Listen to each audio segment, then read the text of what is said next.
Vjerovatno su vam rekli da ako žena nije zainteresovana, trebali biste jednostavno odustati, krenuti dalje ili pokušati još jače da dokažete sebi. Ali evo neugodne istine. Žene ne nedostaju muškarci zato što im trebaju. Žene nedostaju muškarci zato što ti muškarci znaju kako da stvore snažnu emocionalnu prisutnost, čak i u njihovom odsustvu. Ovaj video nije o jeftinim trikovima ili lažnim forama za muvanje. Radi se o razumijevanju ženske psihologije na dubljoj razini i o tome kako možete suptilno da se pozicionirate tako da čak i žena koja na početku nije bila zainteresovana, zatekne sebe kako razmišlja o vama kada niste u blizini. Zvuči nemoguće, zar ne? Ali nije. Istina je da ravnodušnost nije trajna. To je reakcija. I ako znate kako da preokrenete tu reakciju, možete potpuno promijeniti kako vas žena percipira. Sada, prije nego što prevalite očima, shvatite ovu. Natjerati ženu da vam nedostaje ne znači juriti, moliti ili dokazivati svoju vrijednost. Zapravo, to su najbrži načini da ubijete privlačnost. Žene ne poštuju muškarce koji se previše trude. Ono što zapravo tjera ženu da vam nedostaje je potpuna suprotnost onoga što većina muškaraca radi. Ne radi se o tome da budete dostupni. Radi se o tome da postanete nezaboravni. Dakle, u ovom videu ćemo razložiti tačno kako to učiniti, korak po korak. Pokazat ću vam kako da probudite radoznalost, poštovanje, a na kraju i želju, čak i kod žene koja vam nije posvećivala pažnju. I do kraja ćete shvatiti da natjerati je da vam nedostaje nije stvar sreće. Radi se o razumijevanju psihologije i igranju igre drugačije. 1. Zašto jurenje ubija privlačnost? Evo nečega što većina muškaraca nikada ne želi čuti. Što jače jurite ženu, to ona brže bježi. Jurenje može izgledati prirodno. Vidite nekoga koga želite, pa pokušavate da je uvjerite, pokažete trud i dokažete da ste vrijedni. Ali u ženskoj psihologiji ovo se gotovo svaki put obrne protiv vas. Zašto? Zato što jurenje mijenja ravnotežu moći. Umjesto da se ona osjeća sretnom što ima vašu pažnju, ona vas vidi kao onog koji očajnički traži njenu. I budimo iskreni, niko ne nedostaje ono što već ima previše. Kada stalno zovete, šaljete poruke ili pokušavate da je impresionirate, dajete joj emocionalno preopterećenje. Ne mora da razmišlja o vama jer ste već sebe učinili previše dostupnim. Razmislite o ovome. Ako vam neko daje besplatnu hranu svakog dana, da li vam ikada postane stalo do nje? Vjerovatno ne. Ali ako ta hrana odjednom nestane, odjednom shvatite koliko je želite. Isti princip važi i ovdje. Žene ne nedostaju muškarci koji jure. One nedostaju muškarci koji stvaraju prostor i misteriju. Evo glavne poente. Jurenje također prenosi nešto mračnije o vama. Pokazuje nesigurnost. Govori joj da sebe ne vidite kao dovoljno vrijednog da stanete i pustite nju da dođe do vas. I ništa ne ubija privlačnost brže od nesigurnosti. Žene su privučene muškarcima koji imaju opcije, koji cijene svoje vrijeme i koji ne moraju da prose za pažnju. Dakle, ako želite da žena, čak i ona koja nije zainteresovana, zapravo počne da vam nedostaje, prvo pravilo je jednostavno. Prestanite da jurite. Napravite korak nazad. Dajte joj prostor da primijeti vaše odsustvo. Ta tišina će govoriti glasnije od 100 tekstualnih poruka. Zamislite da šaljete poruke ženi 3 puta dnevno i ona odgovara kratko ili suvo. Umjesto da udvostručite svoje napore, prestanite potpuno da šaljete poruke 2 dana. Šta se dešava češće nego što ne? Ona će se zapitati gdje ste otišli, provjeriti vaš profil ili čak i prva doći. Time što niste jurili, stvorili ste prostor da njena radoznalost raste. 2. Tišina govori glasnije od poruka. Većina muškaraca vjeruje da je stalna komunikacija ključ da se ženi dopadnete. Šalju poruku dobro jutro, javljaju se tokom dana, a zatim završavaju porukom laku noć. Na površini to izgleda kao trud, ali u stvarnosti ovo je najbrži način da vas uzme zdravo za gotovo. Zašto? Zato što kada su vaše riječi uvijek dostupne, gube svoju vrijednost. Tišina, s druge strane, ima težinu. Stvara napetost. Tjera ženu da razmišlja. A u ženskoj psihologiji radoznalost je daleko moćnija od poznatosti. Kada ste tihi, dajete joj priliku da se zapita zašto mi ne šalje poruke. Šta radi? Sa kim je? To pitanje je sjeme da vam nedostaje. Evo istine. Pažnja je valuta, a tišina je način da povećate njenu vrijednost. Ako dijelite stalne poruke i pozive, ona će to tretirati kao sitniš. Uvijek tu, nikada posebno. Ali kada se suzdržite, čak i na kratko, vaša pažnja odjednom postaje rijetka. A ljudi žude za onim što je rijetko. Sada ne brkajte tišinu s nezrelošću. Ovo nije o ignorisanju nje ili igranju dječjih igrica. Radi se o ravnoteži. Radi se o dokazivanju da vaš svijet ne rotira oko njenih poruka. Muškarac koji ne osjeća potrebu da se stalno javlja pokazuje samopouzdanje, nezavisnost i samopoštovanje. To je ono što je tjera da se naginje prema vama. Dakle, zapamtite ovo. Ponekad je najmoćnija stvar koju možete reći ženi vi ništa. Pustite vašu tišinu da obavi posao. Recimo da ste svakodnevno razmjenjivali poruke sa ženom i ona odjednom počinje da odgovara manje ili joj treba duže da odgovori. Većina muškaraca paničari i šalje još više poruka. Umjesto toga, vi se povučete. Ne šaljete poruku cijeli dan. Šta se dešava? Ona na kraju primijeti prazninu, provjerava telefon očekujući vaše ime, pa čak može i ona pokrenuti kontakt. Ta tišina je stvorila veći uticaj od bilo kog pasusa koji ste mogli napisati. 3. Prestanite biti previše dostupni.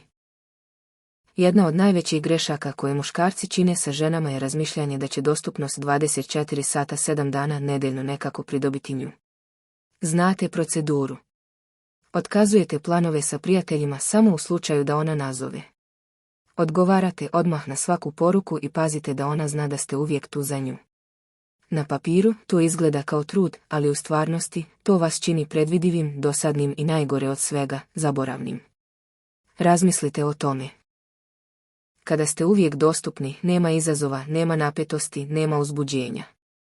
Ona zna da bez obzira na sve, vi ćete se javiti na telefon, reći ćete da, sve ćete ostaviti. I kada nešto postane previše lako dobiti, gubi svoju vrijednost. To nije samo u vezama, to je ljudska priroda. Povežite ovo sa svojim životom. Sjetite se vremena kada ste jurili nešto važno, možda posao iz snova, rijetku stvar, ili čak cilj za koji ste mislili da je van domašaja. Sama činjenica da nije bilo lako dostupno učinila je da to više želite. Ali u trenutku kada vam je nešto dato bez truda, nije se osjećalo tako posebno. Isti princip važi i ovdje. Žene ne žude za muškarcima koji kruže oko njih. Privučene su muškarcima sa svojim životima, strastima i prioritetima. Muškarcima koji ponekad kažu ne mogu. Zauzet sam. Muškarcima koji ne moraju da ostave sve da bi dobili odobravanje. Zašto? Zato što je nezavisnost privlačna. Pokazuje da niste očajni. Pokazuje da imate vrijednost izvan njene pažnje. Dakle, evo istine. Što se više učinite dostupnim, to ona manje osjeća potrebu da vam nedostaje. Ali kada stvorite prostor, kada pokažete da vaš svijet ne rotira oko nje, tada ona počinje da primjećuje vaše odsustvo i tada nedostajanje počinje. 4. Misterija pobjeđuje iskrenost svaki put. Svima nama je rečeno da je iskrenost najbolja politika. I naravno, iskrenost je važna u vezama, ali kada je u pitanju privlačnost, previše iskrenosti prerano ubija varniču. Većina muškaraca misli da postavljanjem svih svojih karata na sto, dijeljenjem svake misli, svakog plana, svakog osjećaja, grade vezu. U stvarnosti, uklanjaju svu misteriju koja održava ženu zaintrigiranom. Privlačnost nije logična. Ona je emocionalna. I ništa ne pokreće emociju jače od radoznalosti. Kada žena ne zna potpuno o čemu se radi sa vama, ona sama popunjava praznine. Pita se gdje idete, sa kim provodite vrijeme, šta vam je zaista na umu. To pitanje je ono što je drži zakačenu. Ali kada previše objašnjavate, kada ste otvorena knjiga od prvog dana, nema ničega što ona može da zamisli. A ako nema ničega da zamisli, nema ničega da juri. Razmislite o svojim omiljenim filmovima ili knjigama. Šta ih čini uzbudljivim? Suspenzija, nepoznato. Ako priča sebe u propasti u prvih 5 minuta, izgubili biste interesovanje. Žene osjećaju isto o muškarcima. Tip koji joj uvijek govori tačno kako se osjeća, šta radi i gdje ide, uklanja svu suspenziju. A bez suspenzije nema uzbuđenja. Istina je, misterija stvara vrijednost. Kada ne otkrivate sve, prisiljavate je da obrati pažnju. Prisiljavate je da razmišlja o vama čak i kada niste u blizini. I to je tajna. Nedostajanje počinje u umu, ne u srcu. Dakle da, iskrenost ima svoje mjesto. Ali ako želite da žena, čak i ona koja na početku nije bila zainteresovana, žudi za vašom prisutnošću, zapamtite ovo. Nije ono što joj kažete što je tjera da vam nedostaje. Već ono što ne kažete. 5. Nikada ne takmičite se za njenu pažnju. Previše muškaraca je zaglavljeno u zamci takmičenja za ženinu pažnju. Vide kako postavlja sliku i žure da komentarišu prije bilo koga drugog. Primjećuju druge tipove oko nje i odjednom osjećaju potrebu da ih nadmaši. Misle da ako mogu samo biti glasniji, duhovitiji ili dostupniji, ona će konačno vidjeti njihovu vrijednost. Budimo direktni. Ovo je slabost. I žene mogu namirisati tu slabost sa kilometar daleko. Evo stvarnosti. Ako se takmičite za njenu pažnju, već ste izgubili. Zašto? Zato što pravi muškarci se ne takmiče. Oni privlače. Muškarac koji zna svoju vrijednost ne brine se koji još šalje poruke, koji još gleda ili koji još pokušava osvojiti. On razumije da je njegova vrijednost samo evidenta. I ako ona to ne može vidjeti, to je njen gubitak. Ovo je gdje većina momaka treba da se probudi. Prestanite stavljati žene na pijedestal. Prestanite da se ponašate kao da je njena pažnja neka vrsta trofeja za koji se morate boriti. Taj način razmišljanja vas čini očajnim. A očaj nikada ne dobija poštovanje. Istina je, što više jurite i takmičite se, to će se ona više povlačiti i dati svoju pažnju nekom drugom, muškarcu koji se ne trudi toliko. Žene su privučene muškarcima koji stvaraju potražnju, ne muškarcima koji prose za ponudu. U trenutku kada prestanete da se takmičite i počnete da živite kao da ste vi nagrada, njena cijela percepcija se mijenja. Shvatit će da vaše vrijeme, vaš fokus i vaša energija nisu jeftini i odjednom će ih žudjeti više. Dakle, evo savjeta. Probudite se, čovječe. Ako se još uvijek borite za ženinu pažnju, govorite joj da je ona iznad vas. Preokrenite scenario. Vi ste standard. Vi ste onaj za koga bi se ona trebala takmičiti. 6. Samopouzdanje je zavisnije od ljubavi. Evo teške istine sa kojom se većina muškaraca mora suočiti. Žene nisu prvo privučene ljubavi. One su privučene samopouzdanju. Možete je zasuti naklonostima, pisati duge pasuse i savijati se unazad da dokažete koliko vam je stalo. Ali ako vam nedostaje samopouzdanje, ona neće osjetiti tu varničicu. Zašto? Zato što ljubav bez samopouzdanja izgleda kao slabost.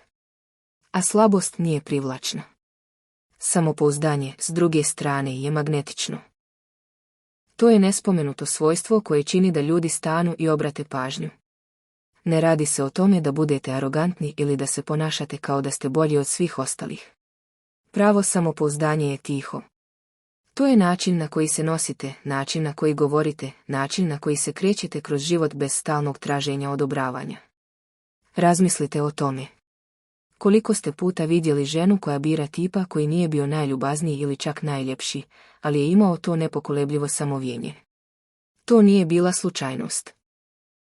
Žene su programirane da reaguju na samopouzdanje jer ono signalizira snagu, stabilnost i liderstvo. Ljubav je možda može nasmijati, ali samopouzdanje je tjera da vas žudi. I evo gdje većina muškaraca griješi. Oni miješaju samopouzdanje sa riječima kada je u stvarnosti samopouzdanje akcija. To je donošenje odluka bez oklijevano. To je zauzimanje svojih mišljenja umjesto pokleknuća samo da bi joj ugodili. To je osjećaj ugodnosti prilikom odlaska ako niste poštovani. Ta vrsta samopouzdanja ne čini samo da vam se žena dopadne. Ona vas čini nezaboravnim. Dakle, evo poziva na buđenje. Prestanite misliti da će sama ljubav natjerati je da vam nedostaje. Ljubav bez samopouzdanja je zavisnost. A zavisnost odbija. Samopouzdanje je ono što zadržava u njenom umu dugo nakon što ste otišli. To je ono što je drži budnom noću. To je ono što je tjera da vam nedostaje, čak i ako se zaklela da neće. 7. Natjerajte je da misli da vas gubi. Ništa ne tjera ženu da nedostaje muškarac brže od misli da ga gubi. To je ljudska psihologija. Ljudi ne cijene ono što je zagarantovano. Oni cijene ono što mogu izgubiti. I previše muškaraca ovo pokvari time što se čine stalnom pojavom u životu žene, čak i kada to nije zaslužila.